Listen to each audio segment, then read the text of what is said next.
বাংলার আকাশে গেরুয়া আবির উঠছে, নবান্নের করিডোরে নতুন ক্ষমতার পদচারণা, চারিদিকে বিজয়ের ঢাক, উল্লাস, শপথ আর রাজনৈতিক উৎসব। কিন্তু এই ঝলমলে উৎসবের আড়ালে চাপা পড়ে আছে এমন এক অভিযোগ যা শুধু পশ্চিমবঙ্গ নয়, পুরো ভারতের গণতন্ত্রকে প্রশ্নের মুখে দাঁড় করিয়ে দিয়েছে। কারণ বিরোধীদের দাবি এটি কেবল একটি নির্বাচনী হার নয়, এটি ছিল পরিকল্পিতভাবে ভোটাধিকার কেড়ে নিয়ে ক্ষমতা দখলের এক ভয়ঙ্কর অপারেশন। আর সেই অপারেশনের কেন্দ্রবিন্দুতে উঠে এসেছে একটি শব্দ, SIR।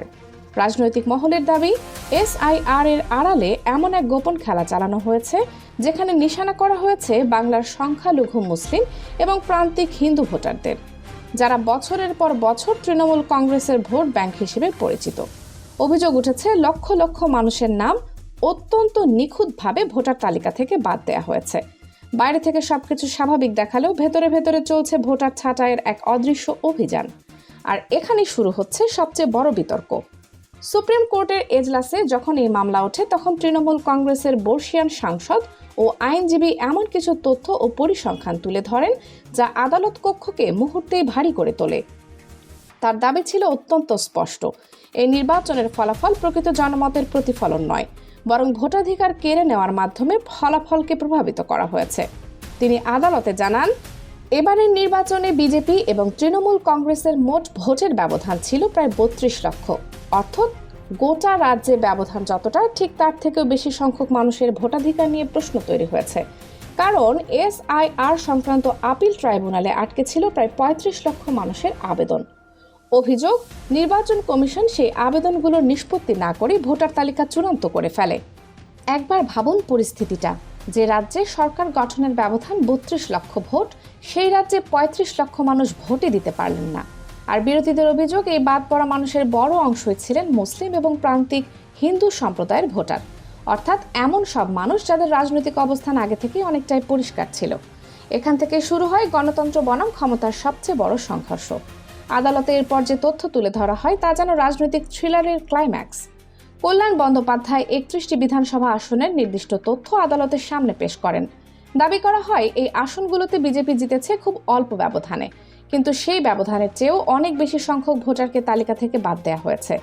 একটি আসনের উদাহরণ দিয়ে তিনি বলেন, সেখানে তৃণমূল প্রার্থী মাত্র 862 ভোটে হেরেছেন, কিন্তু একই কেন্দ্রে SIR এর নামে 5432 জন ভোটারের নাম কেটে দেওয়া হয়েছে। অর্থাৎ ভোটের ব্যবধানের 6 গুণেরও বেশি মানুষ ভোট দিতে পারেননি।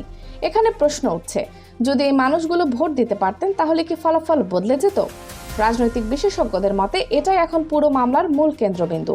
কারণ এর আগেও বিহারের একটি মামলায় সুপ্রিম কোর্ট অত্যন্ত গুরুত্বপূর্ণ পর্যবেক্ষণ দিয়েছিল। আদালত বলেছিল, যদি কোনো আসনে জয়ের ব্যবধানের চেয়ে বাদ পড়া ভোটারের সংখ্যা বেশি হয়, তাহলে সেই ফলাফল সরাসরি আদালতের বিচারাধীন হতে পারে। আর সেই পুরনো পর্যবেক্ষণকেই এবার হাতিয়ার করেছে তৃণমূল শিবির। ফলে পরিস্থিতি এমন জায়গায় পৌঁছেছে যেখানে শুধু কয়েকটি আসন নয়, গোটা নির্বাচনের বৈধতায় প্রশ্নের মুখে পড়ে যেতে পারে বলে আশঙ্কা তৈরি হয়েছে। কিন্তু এখানেই শেষ নয়, এই মামলাকে আরও রহস্যময় করে তুলেছে এক বিচারপতির আকস্মিক পদত্যাগ। SIR ট্রাইব্যুনালের প্রধান বিচারপতি TS শিফ গণনাম হঠাৎ করে দায়িত্ব ছেড়ে দেন। ঠিক কেন তিনি পদত্যাগ করলেন সে প্রশ্নের উত্তর আজও স্পষ্ট নয়। তবে বিরোধীদের দাবি, এর পেছনে ছিল অস্বাভাবিক চাপ। সবচেয়ে বিস্ফোরক অভিযোগ হলো, তিনি নাকি 1717 জন ভোটারের আপিল মঞ্জুর করেছিলেন, অর্থাৎ তারা বৈধ ভোটার হিসেবে স্বীকৃতি পাওয়ার যোগ্য ছিলেন। কিন্তু অভিযোগ অনুযায়ী নির্বাচন কমিশন শেষ পর্যন্ত মাত্র 1607 জনকে ভোট দেওয়ার অনুমতি দেয়, বাকি 110 জনের ভোট কেটে দেওয়া হয়। এখানে বিরোধীরা প্রশ্ন তুলছে, একজন বিচারপতির নির্দেশের পরও যদি কারো ভোটাধিকার বাতিল হয়ে যায়, তাহলে নির্বাচন কমিশনের এই ক্ষমতার উৎস কোথায়? এই প্রশ্নের উত্তর খুঁজতেই এখন সরগরম ভারতের রাজনৈতিক অঙ্গন।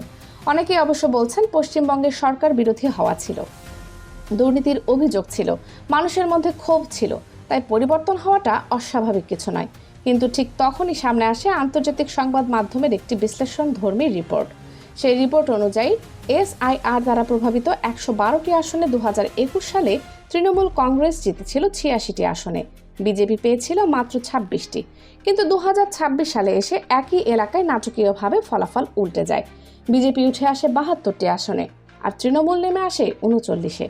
রাজনৈতিক বিশ্লেষকদের একাংশ বলছেন, 5 বছরে জনমতের পরিবর্তন হতেই পারে, কিন্তু এত বড় পরিবর্তনের পেছনে যদি ভোটার তালিকা থেকে নাম বাদ পড়ার অভিযোগ জড়িয়ে যায় তাহলে প্রশ্ন ওঠা স্বাভাবিক। আর সেই প্রশ্নই এখন সুপ্রিম কোর্টের দরজায়। বিচারপতি মামলার শুনানিতে অত্যন্ত তাৎপর্যপূর্ণ মন্তব্য করেন। তিনি জানান, যদি তৃণমূল কংগ্রেস মনে করে যে ভোটার বাদ পড়ার কারণে নির্বাচনের ফলাফল ম্যাটেরিয়ালি এফেক্টেড হয়েছে, তাহলে তাদের আলাদা আবেদন করতে হবে। আদালত সেই আবেদন খতিয়ে দেখবে। এই মন্তব্যের পর থেকে রাজনৈতিক মহলে নতুন জল্পনা শুরু হয়েছে। কারণ অনেকের মতে সুপ্রিম কোর্ট সরাসরি অভিযোগ উড়িয়ে দেয়নি, বরং আইনি লড়াইয়ের পথ খোলা রেখেছে। এদিকে ইতোমধ্যেই রাজনৈতিকভাবে আক্রমণাত্মক অবস্থান নিয়েছেন। তিনি দাবি করেছেন, বাংলার মানুষের ভোটাধিকার কেড়ে নেওয়া হয়েছে। সংখ্যালঘু মুসলিম এবং প্রান্তিক হিন্দুদের লক্ষ্য করে পরিকল্পিতভাবে ভোটার তালিকা পরিবর্তন করা হয়েছে। তার বক্তব্য, এই লড়াই কেবল একটি দলের নয়, এটি গণতন্ত্র রক্ষার লড়াই। রাজনৈতিক মহলে এখন সবচেয়ে বড় প্রশ্ন একটাই, যদি আদালত শেষ পর্যন্ত এই 31টি আসনে অনিয়মের প্রমাণ পায়, তাহলে কি পুনর্নির্বাচনের নির্দেশ আসতে পারে? আর যদি আসে, তাহলে কি পুরো পশ্চিমবঙ্গের রাজনৈতিক সমীকরণ আবার বদলে যাবে? কারণ বিরোধীদের দাবি, এই সরকার দাঁড়িয়ে আছে এমন এক বিজয়ের ওপর যার ভিত্তি নিয়েই এখন আইনি প্রশ্ন উঠেছে। অন্যদিকে বিজেপি অবশ্য সব অভিযোগ অস্বীকার করেছে। তাদের বক্তব্য, মানুষ উন্নয়নের পক্ষে ভোট দিয়েছে। বিরোধীরা হেরে গিয়ে এখন আদালতের আশ্রয় নিচ্ছে। কিন্তু তৃণমূলের পাল্টা দাবি, যেখানে লক্ষ লক্ষ মানুষের ভোটাধিকার নিয়েই প্রশ্ন, সেখানে নীরব থাকা মানে গণতন্ত্রকে মেনে নেওয়া নয়, তাকে ধ্বংস হতে দেয়া। ফলে বাংলার রাজনৈতিক যুদ্ধ এখন আর শুধু রাস্তায় নেই, সেই যুদ্ধ পৌঁছে গেছে দেশের সর্বোচ্চ আদালতের এজলাসে। একদিকে ক্ষমতার উল্লাস, অন্যদিকে গণতন্ত্র বাঁচানোর দাবি। একদিকে বিজয়ের মিছিল, অন্যদিকে ভোটাধিকার হারানোর অভিযোগ। আর এই দুইয়ের মাঝখানে দাঁড়িয়ে এখন গোটা দেশ অপেক্ষা করছে এক ঐতিহাসিক আইনি লড়াইয়ের পরিণতির জন্য। কারণ খেলা এখনো শেষ হয়নি, আসল খেলা এখন শুরু হয়েছে সুপ্রিম কোর্টের ভেতরে।